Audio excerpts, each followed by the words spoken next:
À qui profite le crime? Corruption, nomination autour ya bae oyo esengeli baponama na peuple et ko profiter na nani? N'est-ce pas? Na bae oyo baza na posa baza na même mise autour ya seni. Bae oyo bazali ba père des églises. Bae oyo tokobengaka ba confession religieuse. Bango nde bazali ba gardien moral. Balakisa biso ete bazali ya solo ba gardien moral. Au-delà ya corruption, au-delà ya ba menace ba oki kozwa, au-delà ya pression ba oki kozwa, balakisa biso que la logique de la raison existe. O ete biso toyokana, o ete biso tobongisa maponomi na biso, esengeli kaka te américain moko ayawa alobeki alebino boyokana lokola biso tozalaki bana mike te. 61 ans d'indépendance de trop esengeli na biso tozala na preuve ya maturité. Ali pasi mpe mawa moto eli biso rame okokoka te koexplike biso à quoi est-ce que ram yango eza opportun, à quoi est-ce que ram yango ezali impératif. Ngai na pungisi ba téléphone balaboni ram yango bakokata biso ba unité.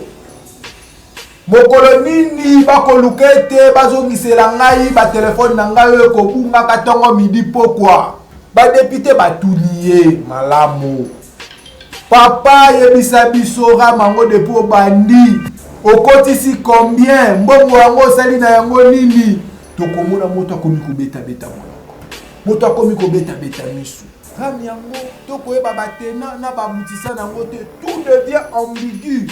Et ali bongo normal ete ye la biso lisusu makambo arame na ete akende nango pe esengeli congolais nyonso tout azalaki appauvri de manière injuste, illégale na dossier oyo ya ram a trouvé bongo dommage yende batu oyo babungisi batu kaka mpona dossier ya ram bakobenga bango bapomba de la république oyo bakoluka ete population a souffrir lisusu davantage mpe toyoka soni ntango bakoloba ete ekosoutenir gratuité d'enseignement. Bazwa population lokola zoba te, ezali sous supervision ya nani, sous le haut patronage ya nani nde rameye koescroquer, koextorquer, pour appauvrir davantage population congolaise. Voilà.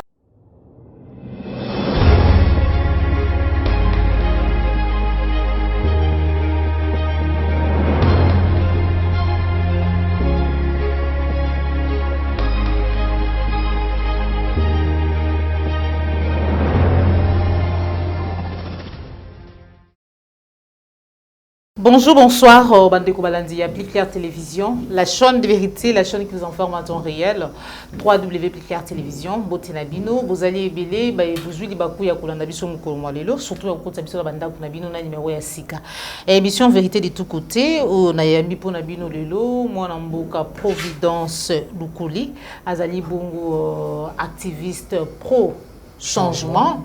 Ya azali moko ya wuti na kati ya filimbi yende vraiment mukolo mwalelo tukusola na imambi matali mboka na biso République démocratique du Congo na kati émission na biso mukolo mwalelo tukolobela mai matali dossier ram toyebi ete mukolo ute koleka awa soki ezali na bato ba telema pona ko telemela mai matali taxe o ya ram ezali bongo bango ba activiste mais tukusola na ye toyeba réaction na ye parce que ebele ya ba congolais tozali koloba ete ezali bongo escroquerie kolobela yango na kati émission na biso to kolobela mai matali seni dernière chance les ali lelo ba kokuta na bongo ba confession religieuse nyonso pour na komeka ko trouver consensus na mai matali désignation ya mokambi ya seni mais kasi to kolobela mai matali présence ya mère mai camer to komona eko sala ba déclaration to yebite ye ko ambassadeur américain accrédité na mboka na biso to kolobela yango na kati émission biso mokolo mwa lelo to kosisa na mai matali annulation ya marche ya la muka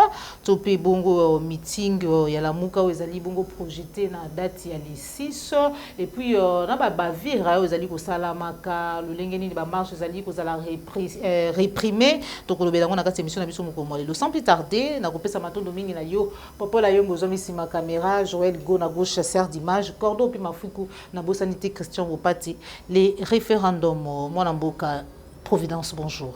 Mbote mingi mwana mboka Joël. On a banda eko sala ngai pasi mingi.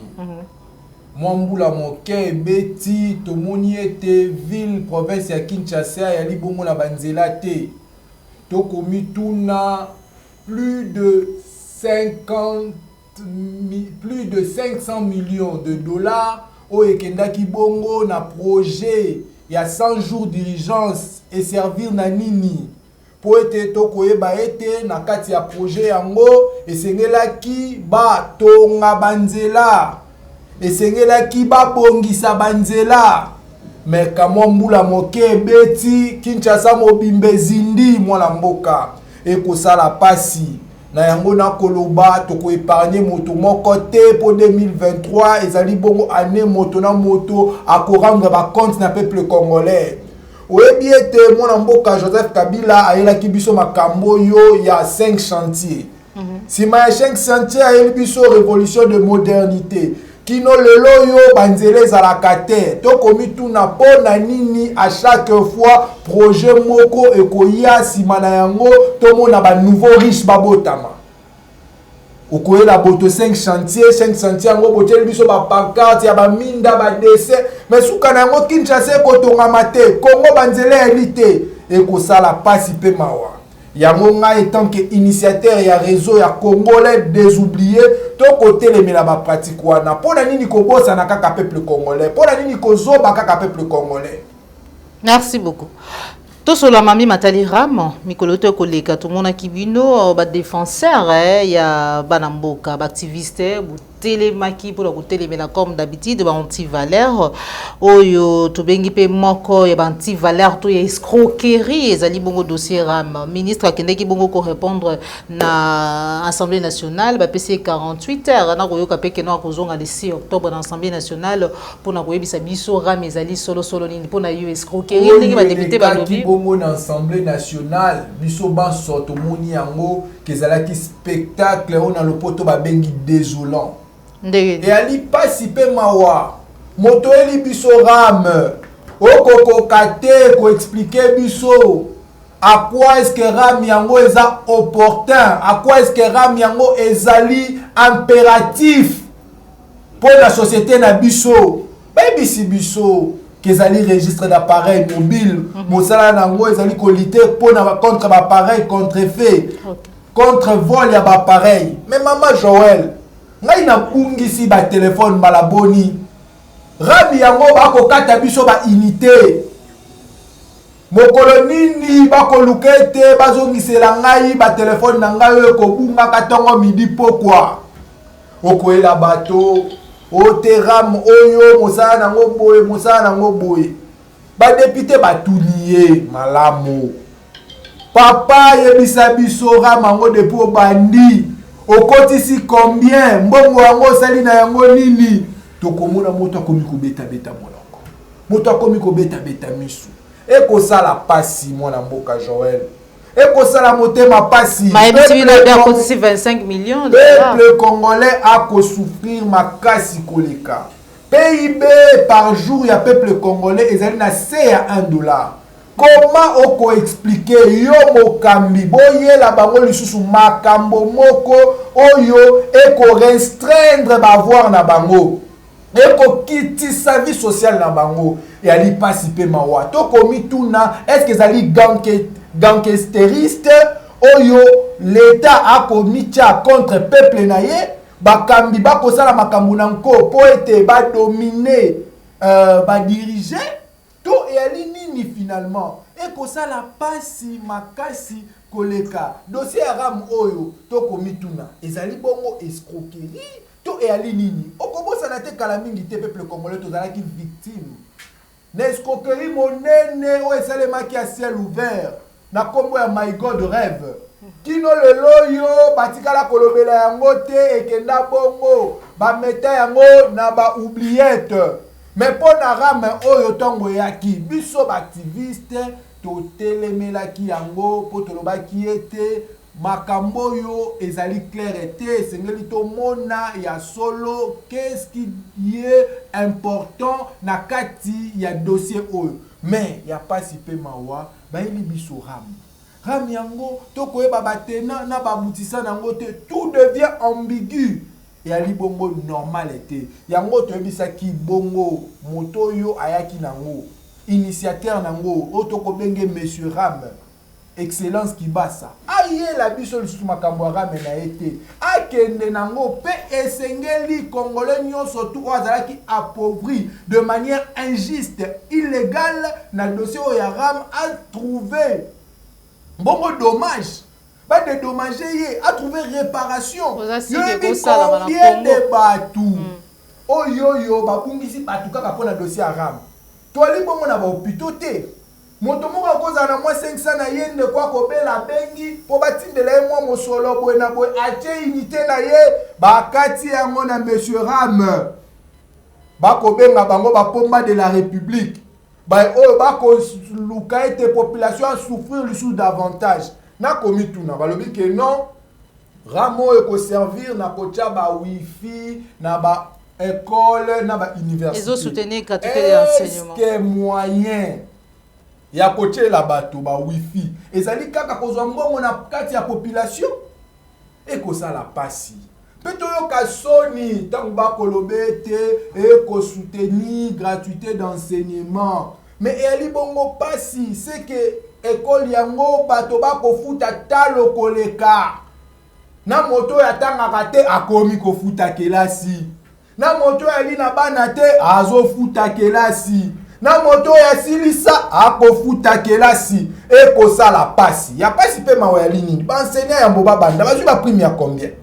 nayoki ke bakobakisela bango 440 000 francs na salaire Ram kotisi combien bazwi ba prime et ya libongo pasi pe mawa bazwa population lokola zoba te FMI a financé ba milliards pour la gratuité oyo mais ba agent ya l'état ya makambo tali enseignement ba kozala toujours insatisfait pourquoi ekosala pasi totanga na kelasi na biso ke Congo toali na ba coltan Congo toali na ba diamant Congo toali na ba cuivre Congo toali na ba entreprise oyo ba futaka taxe na bango mais to koyoka pasi pe mawa soki etali ko répondre à ba besoin de population bokozo bakaka ka population akotikalaka toujours pauvre il y a toujours un écart entre mosolo oyo mboka na biso ya linango na train de vie ya ba congolais toujours écart ezali entre mosolo yo ba ko kamba bali na yango na train de vie ya peuple congolais mais ba yeba ete ba kamba ka pona nini pona ko répondre na ba besoin ya population e ko sala nga pasi na kadisi bongo to ma obs tango akomaki na livre na Léviathan alobela ki sur état de nature oyo moto akomi loup pour l'homme. Et elle est pas si peu mawa. Tout comme dans l'état oyo que non, ce sont les héroïques qui dominent. L'homme fort a dominé sur le faible. Or, état il n'a qui était justice ezala. Que ba faible bas à la protéger. Biso ba oyo to alina ba ba côté la bisoté. Biso ba oyo to alina ba ndeko na gouvernement te. To kosuka ndenge nini. Et na komi tuna.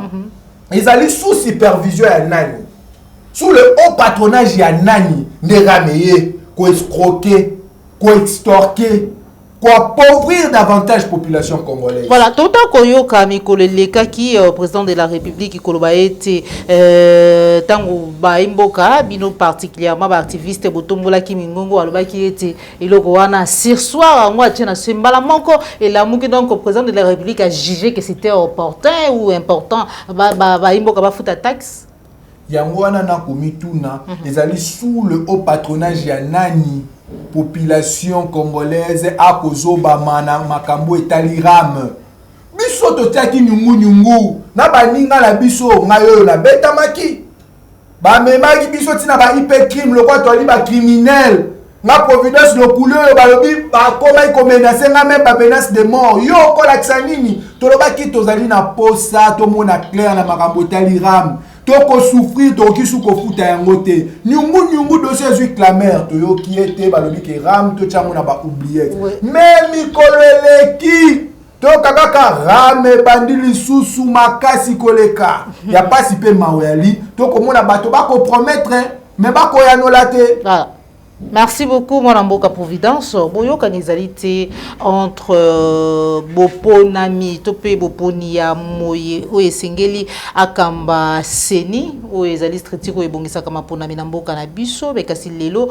beaucoup de Nezali Bongo entre Bango pour être bakoka trouver consensus, Namaïmatali, Bukambiwana, mais est-ce que Okobanza été Lelo, solution et Kozoma, parce que Mikolote Koleka, président de la République, Tangwazala qui n'a Libanda Yamboka, Asilaki Kose. Senga na bayi 5 babima vraiment na makambo etali politique ba sala oyo ezali bongo musala na bango parce que apparemment ba ko créer blocage pe a prometa qui était na moment opportun akoyeba pour s'imposer oyo ekoleka na autour ya désignation ba animateur tout particulièrement animateur ya président ya Seni ekosala ngai pasi eko rappeler ngai Kabila nani Kabila o akenda Tobunda tango iso po ete Seni ezala toujours dépolitisé, ezala toujours impartial. Biso na bande kwa IDPS. Mais ya lelo ya lipasi pe mawa. Bras de fer entre le politique et le confession religieuse et kozala kaka. Yo kanti banen bali derrière, bali politique. Banen bali derrière mes attentes.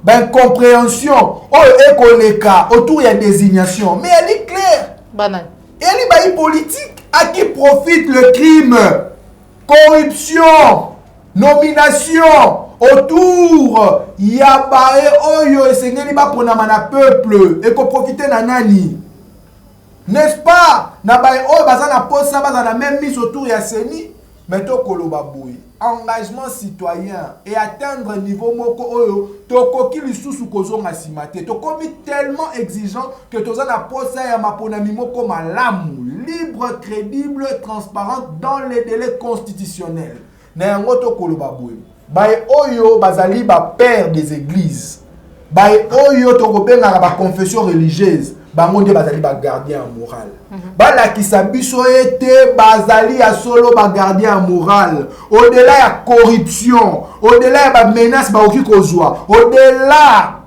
ya pression ba oki kozwa bala kisabiso que la logique de la raison existe voilà. Bala kisabiso ete bon sens existe l'équité existe la probité morale existe et ali pasi pe mawa komona makambo oyo koleka autour ya désignation ya ba animateur ya Seni pe ya pasi pe mawa ya nini omoni ete bango batata bay o bakami église esengela kibongo ambassadeur moko auta soki wapi po ya kovandisa bango et rappeler ngai ne colonialisme o Lumumba lingate oyo Kwame Nkrumah lingate ngana li bongo panafricain et kosa la pasi et rappeler ngai Kadhafi prise de parole na ye liboso hémicycle oni atelebela yango po etayebaki ete balingaka toujours kozala la même mise autour ya biso ba état o babengi tiers monde.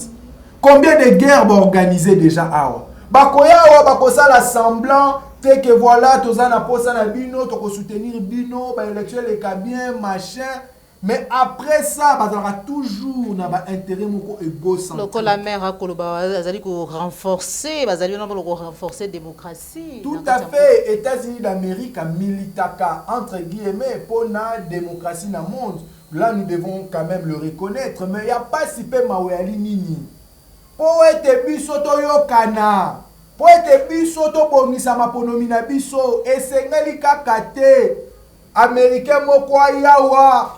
Alors, bete alebino boyokana. Lokola biso tozalaki bana mike. Te 61 ans d'indépendance de trop. Et c'est que les biso tozala preuve ya maturité. Et que ça la passe. Et rappelez un discours. Il y a Kadhafi na hémicycle, il y a Nations Unies. Il y a mwana makambo koleka ya mbalo yo et que ça la passe na komi tuna nani akokamba Union africaine. Union africaine ezali lingombo ko sangisa. Ba État to ba nation africaine nyonso natina nini to za bomoko po ete to so destin na biso amen.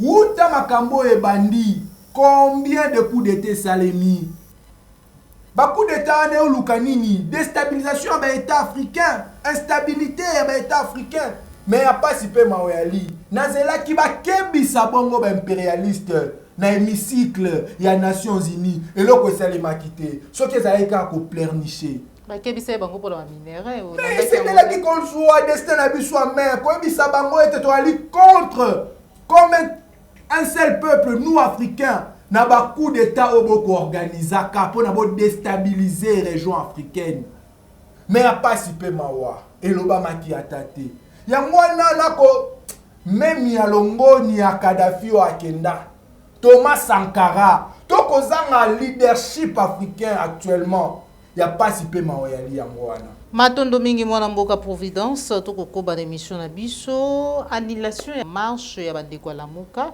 o lelo après annulation wana tokoyoka ete bazali bongo na meeting dernièrement tomona ki bino Archa artisan du changement on a pe bongo initiateur ils allaient vraiment mouvement moko o ekosangisa ba jeunes différents points ba jeunes o bali engagé ba jeunes o ba ko prôner changement pe ba jeunes o ba ko linga rajeunissement ya classe politique. OK, voilà. Tout mon akibino ko loba ete sengeli makambo échanger que vous allez qui vraiment prêt ya kobima nanzela to pe na balabala longo na bandeko ya Lamuka mais kasi marche wana ezala ki annulé lelo ba ko bisa biso ete le 6 meeting ekosala mabongo na ngambu ya Sainte-Thérèse mais aussi marche mususu ezali na mikolo ezali ko ya bino activiste chaque fois il y a répression est-ce que vous allez ko banga yango te loko nini pesa boko ko kasusu apparemment neti na mikolo ezali ko elekaki tozali ko mona bino ko tombola mingongo pona ko telemela répression mais apparemment neti lelo ekosala mapenza te ndenge ezalaki lobi ekosala pasi pe mawa mwana mboka répression oyo kosalema autour ya ba manifestation ya libongo illégal voire même violation grave ya constitution na biso. OK. Constitution na biso lobi nini na article 12 mwana mboka na tangi ya moke. Tous Congolais sont égaux devant la loi et ont droit à une égale protection de loi. OK. Ya pas si pe mawali nini lelo. Et comme na ba oyo bazali ba privilégié ba oyo soki ba lingi ba sala mululu na bango ba kotinda ba policier ba encercler bango ba policier ba kamba bango ba policier ba pesa bango même ba mai mais ali na kamo susu soki ba lingi ba sala ba kotinda ba policier po ba beta bango ba kotinda ba policier po ba kanga bango ba kotinda ba policier po ba panza bango. Biso banso toali ba congolais. Pour une discrimination au Ekosalema. Moi j'aurais voulu que après marche, il y a les 29 où ezala qui annulé. Tout le monde qui va manifester qui la notion pédagogique aurait voulu que ba union surtout ba image circule qui ba kotumba ba drapeau, il y a ba parti politique. Ba za la bongo poursuivi. Tous allez dans l'état de droit. Effet ya kobebisa bien ya moninga ezali bongo prohibé, condamné, sanctionné na code pénal babenga ngo la destruction méchante. Mais malheureusement pour être bangonde pour être bazalaki entre guillemets parti moko oyo bali na mosolo parti oyo bali na pivot ya l'état bakomi bongo ben intouchable. Et pour ça la passi. Oui bien te Congo so be komi boye ezali poete ba injustice et ça les m'a tellement trop. Ya mo koma ko mema botomboki. A lire injustice oyo ko zoa nzoto et ko ça la passi pe ko banga ete dans les années qui viennent botomboki ya makasi eleka. Na yango to koloba boye. Batika baye bande ko la muka. Ba manifester ezali droit moko ezali légal constitutionnel ko ça la opposition na mboke pekisamité. D'ailleurs il y a un budget pour eux mais malheureusement na mboka na biso balingi kaka sonore oyo binelaka mokonzi malgré population kokufa nzala malgré banzele réalité malgré ba école réalité malgré misala réalité. Lelo oyo opozwa mosala esengelo za la membre ya parti politique X to Y ba o bali na mouvance ya pouvoir pozwa recommandation la république des recommandations eloko biso to kotelemela biso to ali na posa république na biso za la république moko ya équitable. To ali na posa république moko za la république d'état de droit, république ya méritocratie. Oyo ndeko Providence ali activiste akoki ou ne pas soutenir pouvoir mais azui mosala po ete atangela ki yango kelasi. Mais ali pasi pe mawa. Tokoloba boye batika bandeko ala muka ba manifester. Batika bango basala meeting. Ezali droit constitutionnel. Ezali bongo na article 26 ezali garanti. Pona nini kokangaka bango tango yiso. Mais tokoloba ete détermination oyo peuple ali nango akoki kozonga simate. 2023 esengeli be élection esalema ya malamu. Ya malamu koleka toboyi bongo ba député nommé. Toboyi bongo ba oyo ba kokota na ba fonction élective po ete azalaki na nyungu po ete azalaki na même mise moko quelque part te. Tozali na posa ba oyo ba kokota to ba kokambala 2024 bazala bongo expression ya peuple. Voilà. Merci beaucoup. Ba kokota to pe ba kokambana 2023 bazala bongo expression ya peuple en autre comme na soki émission na biso numéro na yo na ba nyonso ba ko zwa libaku ya kolanda yo to pe ba kozana bosenga ya ko partager na yo makanisi pe message na yo ya suka na mokusi. Numéro nanga ya libongo 084 051 53 76. Voilà. Message ya suka ona ko ebisa peuple biso to ko résister. Toko mona makambo lolenge ko salema. Toko mona makambo mabe oyo ko salema. Biso toko tambola contre courant pour être to la panda itoko ki jamais ko participer na mabe contre mboka na biso. Toko résister longonia. Mwana mboka la fontaine ou bakata ki lokolo. Tolobi yango ni le sacrifice ni l'honneur nous vaincrons.